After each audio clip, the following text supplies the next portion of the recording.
يا أيها المزمل قم الليل إلا قليلا نصفه أو انقص منه قليلا أو زد عليه ورتل القرآن ترتيلا. السلام عليكم ورحمة الله وبركاته. الحمد لله رب العالمين والصلاة والسلام على رسوله الأمين وعلى آله وصحبه أجمعين. அளவற்ற அருளாளனும் நிகரற்ற அன்புடையோனுமாகிய அல்லாஹுவின் திருப்பெயரால் தொடங்குகிறேன். அல்லாஹுவின் சாந்தியும் சமாதானமும் நம் அனைவர் மீதும் என்றென்றும் உண்டாகட்டுமாக.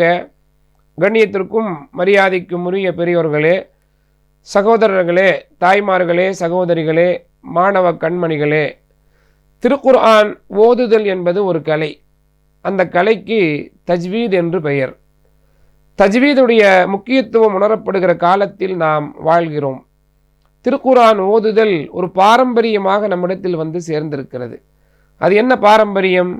ஒருவர் ஓதிக்காட்ட இன்னொருவர் அதை செவிமடுக்க என்ற பாரம்பரியத்தில் நம்மிடத்தில் வந்து சேர்ந்திருக்கிறது. நபிகள் நாயகம் ஸல்லல்லாஹு அலைஹி வஸல்லம் அவர்களுக்கு ஜிப்ரீல் அலைஹிஸ்ஸலாம் அவர்கள் ஓதி காட்டினார்கள்.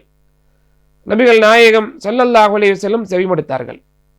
பிறகு நபிகள் நாயகம் ஸல்லல்லாஹு அலைஹி வஸல்லம் ஓதி காட்டினார்கள். சஹாபா பெருமக்கள் அதை செவிமடுத்தார்கள்.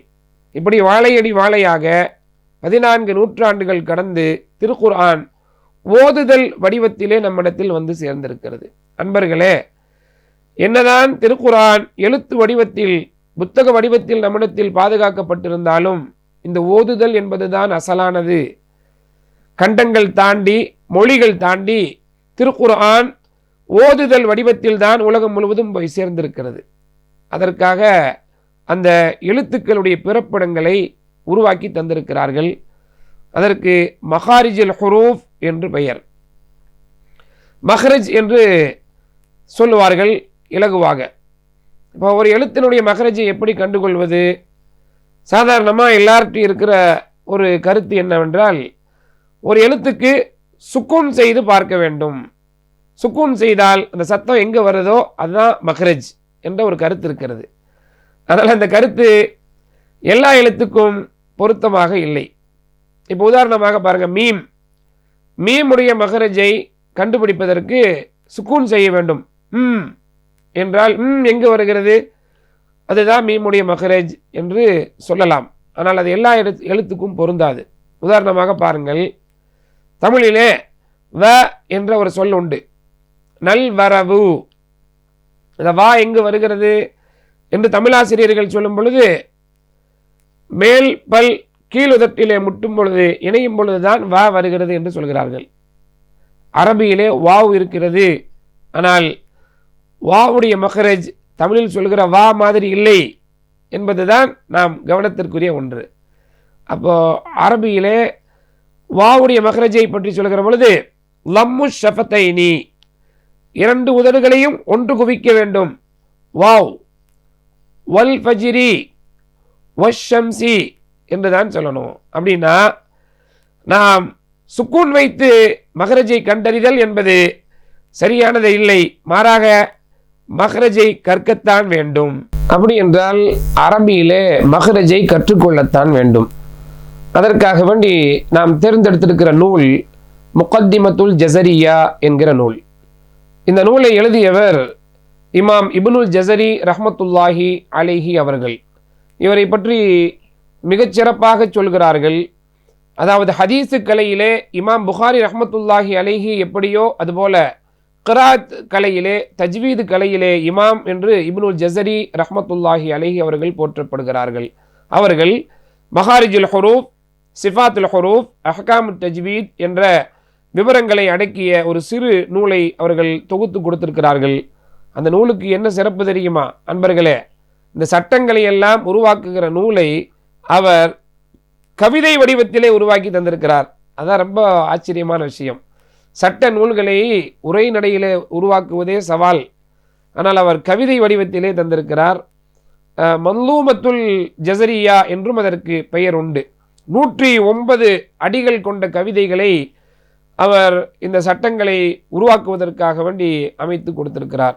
அவர் அந்த நூலிலே சொல்கிறார், மகாரிஜுல் ஹுரூஃபி சபஅத அஷர் அலல்லதி யக்தாருஹு மன் இக்தபர். எழுத்துக்களின் பிறப்பிடங்கள் 17, ஆய்வு செய்பவர் அதை தேர்ந்தெடுப்பார் என்று அவர் தொடங்குகிறார். இப்போ வாருங்கள் நாம் எழுத்துக்களின் பிறப்பிடங்களுக்கு செல்வோம். மகாரிஜுல் ஹுரூஃப், எழுத்துக்களின் பிறப்பிடங்கள். அரபில் முதல் எழுத்து அலிஃப். அலிஃப் 2 நிலைகளை கொண்டது. முதலாவது நிலை என்ன? அலிஃப் எந்த விதமான குறியீடும் இல்லாமல் அது வரும் என்றால், அதாவது ஃபத்தஹ், கஸ்ர், லம்மு, ஜேர், ஜபரு, பேஷ் எதுவுமே இல்லாமல் அலிஃப் மட்டும் தனித்து வரும் என்றால் அந்த அலிஃபுக்கு பெயர் துணை எழுத்து, மத்துடைய எழுத்து. இப்போ ம இருக்கிறது, இப்போ நீ நெடிலாக்க வேண்டும், மா என்று சொல்ல வேண்டும். இந்த மீமோடு ஒட்டி இருப்பது தான் அலிஃப். இதற்கு மத்துடைய எழுத்து என்று பெயர். மத்துடைய எழுத்தின் பிறப்பிடம் எது என்றால் வாயின் காலியிடம். இது ஒரு நிலை.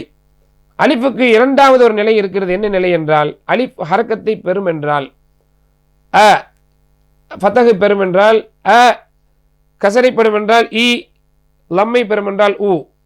இப்படி இந்த சப்தம் என்பது அலிஃபுடைய சப்தம் அல்ல, அது ஹம்சாவுடைய சப்தம்.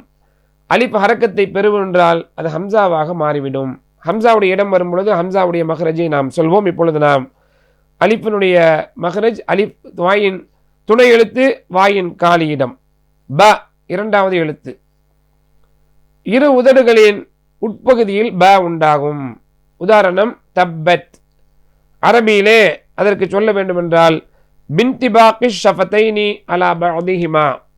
இந்த அரபு மஹ்ரஜை நமக்கு உருவாக்கி தந்திருக்கிறார் ஷேக் ஐமன் ருஷ்தி சுவைத் ஹஃபிலஹுல்லாஹ் அவர்கள்.